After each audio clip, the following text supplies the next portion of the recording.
Now we move on to the next task, which is maps.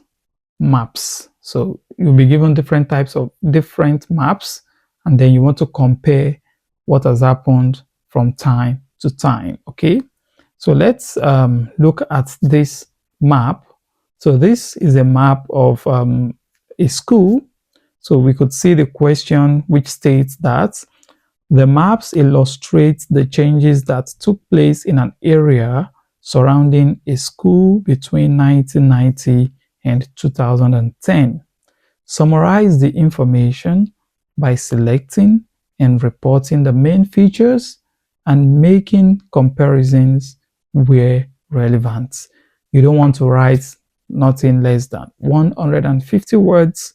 So here we want to study the map closely. So looking at it, you have three maps, right? The one for 1990, the one for 2000, and the one for 2010.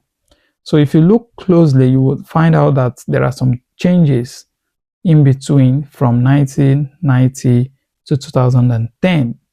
Let's take, for example, we have a farmland in 1990 and we have a sport field in 2000. That's a change. So we have other changes if you study closely into this map. So let's look at how to analyze this map. So the first step is to describe the task, right? So we describe the task and we give a summary of the trend. So we could describe this task like this.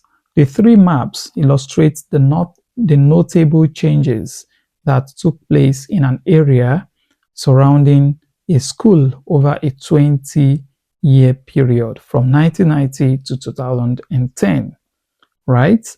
Overall, the diagrams reveal a significant transformation of the locality from a predominantly rural setting to a more urbanized and developed area marked by introduction of various new facilities and commercial spaces.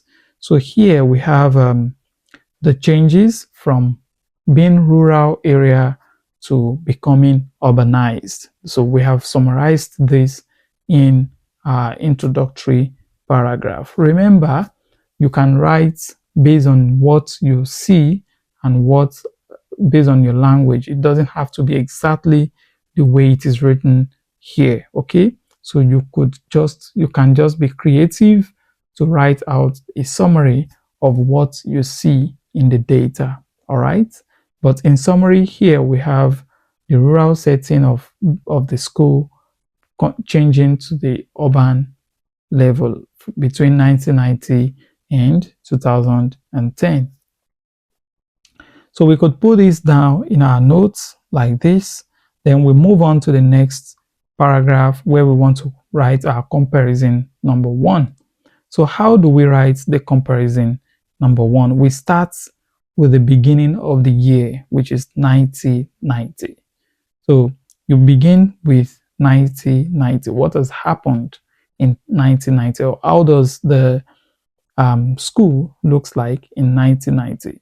What is common among these three maps is the road. You would see that there is a road and it's located on the same place for 1990, 2000, and 2010. Also, the school remains in the spot and the same in 1990, 2000, and 2010, while other things have changed from time to time. So we want to begin by describing 1990 first. Then the next paragraph, we're going to compare what has happened what has happened or developed in 2010 and 2000 and 2010, and compare it with how it used to be in 1990.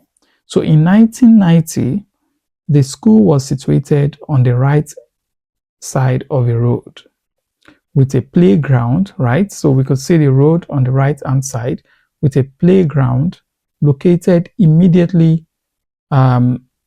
to its right. So remember, when you want to begin a description, you have to start from the left hand side.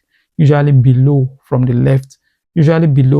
left, hand side. So that's why you have to look at it from the angle of the road side, because the road side is on the left. Directly below the school and playground on the other side of the road, there were several houses and a large expanse of farmland. So we have the houses and we have a large expanse of farmland. That is how it used to be in 1990. Now let's look at the next paragraph. So we could write it down this way, and then we move on to the next paragraph, which is comparison 2. So for comparison 2, we want to move on to the next year, which is 2000, and describe its specific differences. So we could have it this way, that in 2000 or by 2000, considerable changes had occurred. The farmland had been replaced by a sport field. You notice the past tense had. So we use had because it's a past tense, indicating a shift towards recreational facilities. Additionally, a new row of shops was constructed to the right of the existing houses, which shows the commercial development in the area. The school, playground, houses, and road remained in their original position. So you could see how we have described the information in year 2000, and then we compared it with 1990, because we are comparing the changes for 2000 against 1990 in this case.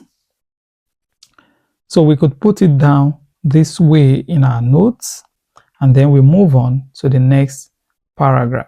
So we move on to the next comparison, because we have 3 maps. So we have comparison number 3, where we're going to compare what has happened from 1990 to 2010. So the changes in 2010 would be our focus, and then we can compare it to what has happened in 2000 and 1990. So let's look at this example.